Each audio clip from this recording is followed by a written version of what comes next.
और चलिए आपको सीधे गोरखपुर लिए चलते हैं, जहां सीएम योगी आदित्यनाथ संबोधित कर रहे हैं।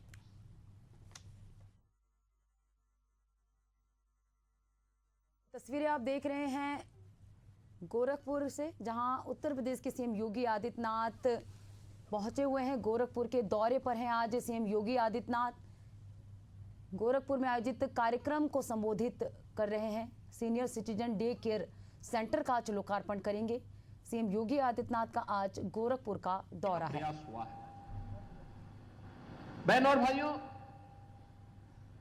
ये बदले में प्रवेश में जब दुनिया आगे बढ़ रही है, भारत विकास की एक नई ऊंचाई को प्राप्त कर रहा है।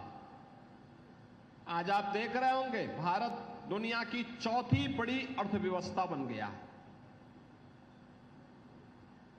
यानी यह देश जब अपनी आजादी के 75 वर्ष बना रहा था, आजादी के अमृत महोत्सव वर्ष में उत्तर प्रदेश ने, देश ने उस ब्रिटेन को, जिस ब्रिटेन ने लगभग 200 वर्षों तक भारत में शासन किया, उस ब्रिटेन को पछाड़ करके दुनिया की 5वीं बड़ी अर्थव्यवस्था 2022 में भारत बना था। और आज हमारा देश जापान को पीछे करते हुए दुनिया की चौथी बड़ी अर्थव्यवस्था बना है। इसके लिए हम प्रधानमंत्री मोदी जी का,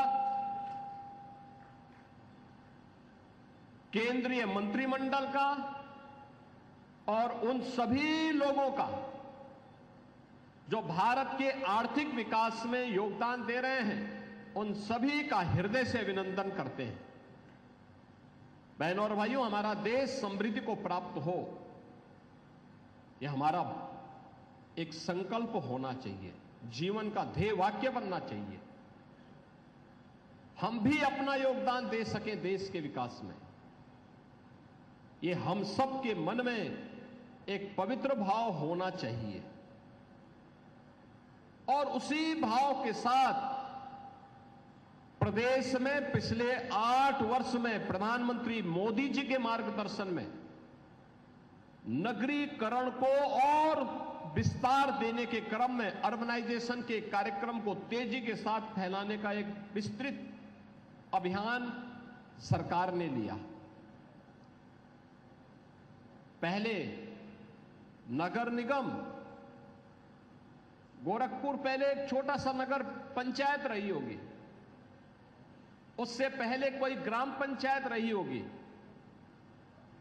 फिर नगरीय कल्पना आई होगी तो गोरखपुर एक नगर पंचायत बनी होगी, फिर नगर पालिका बनी, फिर नगर निगम बना, और आज प्रदेश के 14-15 बड़े महानगरों में गोरखपुर की गिनती आती है। आप अनुमान करिए कितनी तेजी के साथ विस्तार हुआ है। गोरखपुर में पूर्वी उत्तर प्रदेश के 5 करोड़ लोग अपनी शिक्षा के लिए, स्वास्थ्य के लिए, व्यापार के लिए, रोजगार के लिए गोरखपुर पर आश्रित होते हैं। लेकिन गोरखपुर में इस प्रकार का इंफ्रास्ट्रक्चर भी हो। पहले सिंगल लेन की सड़क होती थी, अब 4 लेन की सड़क हो रही है। पहले वायु सेवा नहीं थी, अब वायु सेवा भी प्रारंभ हो गई है। पहले पर्यटन का कोई महत्वपूर्ण केंद्र नहीं था। गोरखनाथ मंदिर धार्मिक दृष्टि से लोग जाते थे। धार्मिक पुस्तकों को क्रय करने के लिए गीता प्रेस जाते थे। अब तो पर्यटन के लिए रामगढ़ ताल एक बेहतरीन स्पॉट हो गया है। और गोरखपुर की सड़कों को, गोरखपुर में एयरपोर्ट की सुविधा को बढ़ाने के लिए 14 फ्लाइट गोरखपुर से चल रही हैं। वंदे भारत ट्रेन का शुभारंभ करने के लिए स्वयं प्रधानमंत्री जी गोरखपुर में थे। हर सड़क 4 लेन, 6 लेन की हो गई है।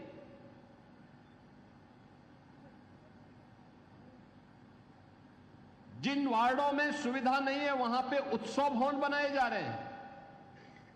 स्थानीय स्तर पर ही गरीबों के लिए, मध्यम आय वर्ग के लिए कोई कार्यक्रम करना हो, कोई मुंडन का कार्यक्रम हो, कोई मांगलिक कार्यक्रम हो, कोई शादी ब्याह का कार्यक्रम हो, उत्सव भवन उसी क्षेत्र में बन करके लोगों को इस सुविधा नगर निगम उपलब्ध करवा रहा है। गोरखपुर की सफाई, अभी पिछली बार हम लोगों ने गार्बेज प्लांट का उद्घाटन किया था, उस समय सांसद जी नहीं आ पाए थे, लेकिन आज वे आए हैं और आते ही उनकी नजर सबसे पहले पड़ी कि वो बोले कि शीश महल किसका है।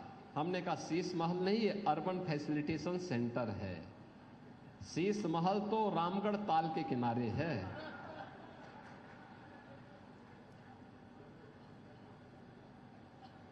ऊपर जाकर के वो पार्षदों के एक रूम में बैठ गए, कहे कि अगर मैं इसको अपना कार्यालय बना देता, तो मैंने कहा पार्षदों को फिर शीश महल दे दीजिए।